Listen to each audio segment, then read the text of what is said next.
this Wednesday here down at Simon Elby. Hopefully we'll see you there. Hockey, women's hockey, let's talk about first. They only had one game. It was on Wednesday. It was at UW-Eau Claire. Unfortunately, it was kind of a rough go for the Auggies. 8-2 they lost. They faced 62 shots. The defense wasn't really able to stop the attacking offense for Eau Claire. Tony Menth had 54 saves, but obviously 8 goals were let in. So talk about how her specifically, and the offense is really showing some progress. Yes. 2 goals on 15 shots, but talk about how Menth back there is really, or she's taking some punishment, but she's really giving it her all. And really, we haven't talked about her in a while, really giving it her all and really putting her best foot forward for this team. I mean, what the common theme is with all these winter sports in Augsburg is that the senior leadership. Tony Menth has definitely been a great senior leader for them. We haven't seen the drastic amount of shots that the opponent has put up against Augsburg since earlier in the season, which kind of worries me. I think maybe they got to switch up some things in their defensive end of the ring. But Tony Menth is just, like you said, she's been rocking this hockey program now for 4 years. Hats off to her for staying in there and taking 54 shots and not giving in. We ended up with not bad, pretty decent save percentage at the end of it. It's nice to be able to talk about specific things that might be a little off for the Auggies as opposed to looking at where do you start. And at the beginning of the year, it was it was looking like 3 goals in 6 games. It was a little rough go, but now you're looking at the offense playing well. Yep. 2 goals on 15 shots. You're looking at the goalie playing well, and now you're looking at the defensive end, like you were talking about. Maybe a little improvement needs to be made there. So, scheme-wise, how exactly do you do that? No, being a great hockey mind as you are, Right. how exactly do you work on that scheme-wise when you have the same personnel going for the rest of the season? Granted, I haven't talked to Coach Joe Portillo, so I'm not definitely sure what the defensive strategies. But I think where you start is you got to maybe get your center more in the D zone. Kind of instead of looking maybe setting the blue line, look for the breakout pass. Kind of get in the D zone. Kind of be a little more aggressive around the net, help them clear the puck out. Because when you have that many shots, they're not just having one shot and then the puck's cleared out of the zone. They're getting 5, 6, 7 shots each time in the Augsburg defensive zone, and that's kind of worrisome. I think they're having problems getting the puck out of the zone and clearing it and getting into the neutral zone. Absolutely. Well, they have Concordia this weekend. Hopefully they'll be able to work on that. 2 home games, 7 p.m. on Friday and 2 p.m. on Saturday down the Augsburg Ice Arena. So I'll be out there watching one of the games, and hopefully we'll see you there, and hopefully we'll see you there, folks. As the men's team, as we'll transition now, goes down to Concordia this weekend. They had a huge series this weekend against Gustavus, and they looked a little overmatched, perhaps. 6-2 loss and a 3-2 loss. Let's talk about firstly that 6-2 loss. The offense kind of struggled to get going, and this is a really uncommon problem for the Auggies. They've been great about getting shots on net, really attacking the net and getting rebounds the entire season. They only had 24 shots on Friday, and they couldn't get anything past the goalie, as well as a few defensive breakdowns. So talk about what exactly happened in this game. I know you talked to a few of the guys and you watched the webcast online. So let's talk about exactly how they looked and what really needed to be improved going into Saturday. Well, for a second when I was watching the webcast, I thought maybe the Gustavus cameras broke because it kept staying on one side of the ring. But that's just because the puck was in the zone for so long. I mean, I had to throw a little dig out there to my guys. But no, I think a part of it was talking to some of the guys. I think Gustavus' top line was getting matched up there at the end, and our bottom line. It was good coaching by Gustavus having the second line change after Augsburg makes their line change on the whistle.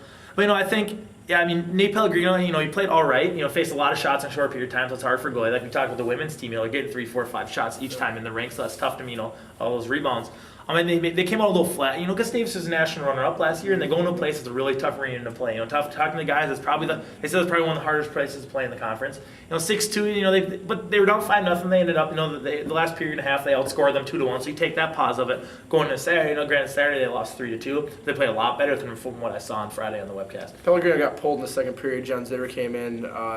Do you think that might hurt either of their confidence in the fact that Zitter had to come in to face that relentless Gustavus attack and the fact that Pellegrino got pulled in the second period? Well, I was talking to Pellegrino Saturday actually at the basketball game. He stopped in there for a minute and I was talking to him. And he seemed like he seemed very confident. Next time he gets a shot, he'll go out there and do fine. I know Zitter played well in relief there, and Justin Lochner's probably had better games they played on Saturday. But they all probably could have played better, but they didn't play terrible. They like I said, they could have done better. They faced a lot of shots, but it just happens, and skate out there this weekend. Talk about Chris Brown going into the Saturday game, made some really nice adjustments, got his guys ready for this game, coming off kind of a rough defeat, and how they played so much better on Saturday, and really were looking for that W and almost got it. Yeah. Like he said, it was a really good game for them. It was 0-0 in the first period. Second period, I guess they scored right away. They started the period on the power play, so they had 2 minutes right away to start the second period in the power play. And they almost got ended up getting a shorthanded goal there, but in the third period, make it 4-2. But anyways, I digress. But no, I thought they played much better.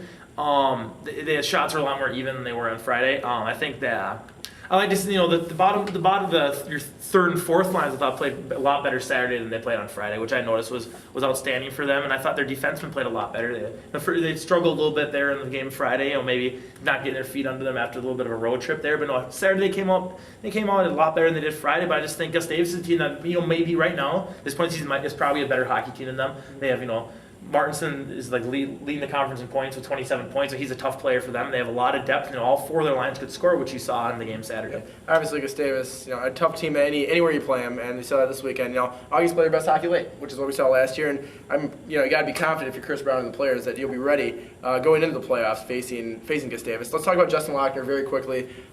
He, as opposed to Pellegrino and Zitter, his confidence got to be soaring. I mean, he obviously played very well, 25 saves, only let 3 goals in on Saturday. So talk about how he's going to be really feeling good going into the next series this weekend against Concordia. Yeah, I haven't talked to the guys for sure, and I know they don't usually tell until Thursday practice. He's going to be net on Friday, but I'm guessing Justin Lochner will get to go in a big game versus Concordia. And Concordia's hot right now. They just took 3 points against St. Thomas. Right. But they're riding a high wave. I will almost go out and guarantee. I got a buddy who plays for Concordia, and I'm going to tell him to watch this. I'm going to guarantee Augsburg gets a sweep up in Moorhead this weekend.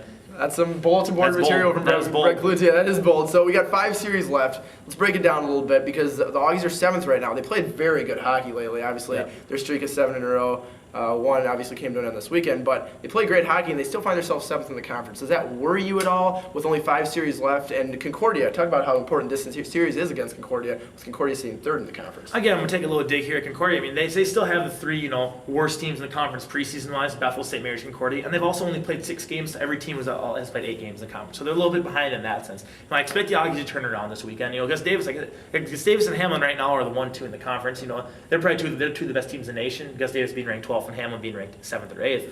I expect the Augies to go in there and play well. I mean, Concordia has been playing hot. They're going to have to put that fire out, but I expect the guys to come out firing. They'll have that long bus ride, but I think, they'll kind of bring the team together. They'll come out loose. I'm expecting them to have a great first period and have a great weekend. Absolutely. That's Brett Cloutier. I'm Mike Gallagher. Again, we're working title. Put Brett Cloutier on his email, CLOUTIER @augsburg.edu. Email questions. Email questions, yeah. As well. Yeah, exactly. Email questions. Do anything you want. Tune in. Help us spice the show up a little bit. Yeah, exactly. Give us some bulletin board material to use for the teams. Do whatever you want. We're glad you could tune in this week. And next week, it's working. It's moving forward, and we're working to get this thing really. Get that TV studio. We're looking to get that TV studio and really making this pro. So hopefully you enjoyed this week, and we'll see you back here next week. Thanks a lot, folks.